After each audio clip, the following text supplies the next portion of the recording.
Tsaga-tsaga lang tayo sa ating mga gusto sa buhay. Yung mga goal natin sa buhay, dapat tsaga lang tayo. Kailangan natin magtyaga. Hindi lang sa paghahanap buhay, kundi pati sa pagre-reels natin. Magtyaga lang tayo para may marating tayo sa buhay. Kasi sa paghahanap buhay at sa pagre-reels, pareho lang din yan. Kasi ang iba, 'di ba, yumaman, naging milyonaryo na nga sila sa pagre-reels dahil sa pagtsatsaga nila 'yan. Hindi naman yan nila nakukuha ng isang bisis lang o isang buwan lang agad-agad yung mga goal nila.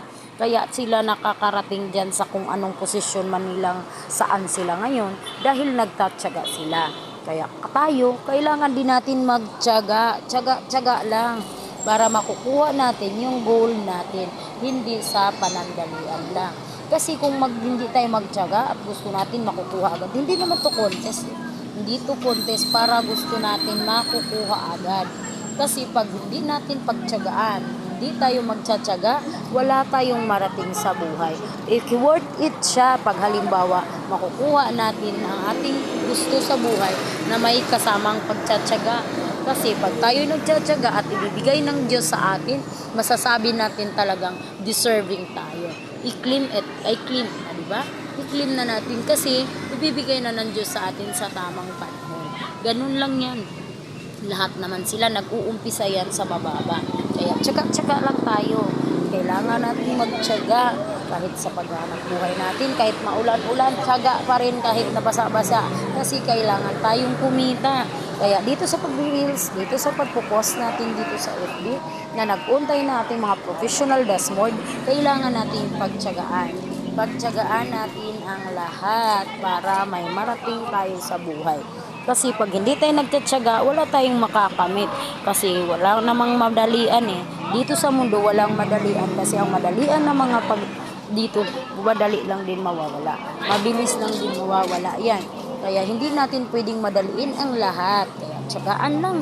Dahan-dahan lang makakamit din natin ang lahat ng mga gusto natin sa buhay. Basta tayo ay magtsatsaga.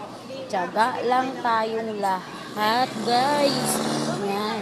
Kaya pag gusto natin makamit ang mga gusto natin, may mga pangarap tayo, tsagaan natin. Balang araw, makarating din natin yan ang lahat. Basta tayo ay may nagtsaga. May tsaga, may nilaga.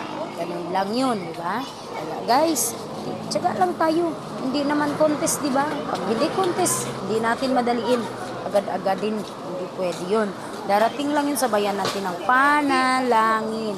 Ibibigay sa atin ng Diyos yan sa tamang panahon para worth it at pwede na natin masalamatan ang lahat na kung anong mayroon tayo at marating natin ang mga goal natin sa buhay. Ganyan lang guys. Thank you for watching. Love you all. Kaya tuloy niyo akong suportahan. Salamat sa lahat sa mga susuporta at lalong-lalo na sa mga top followers ko. Thank you very, very much sa inyong lahat.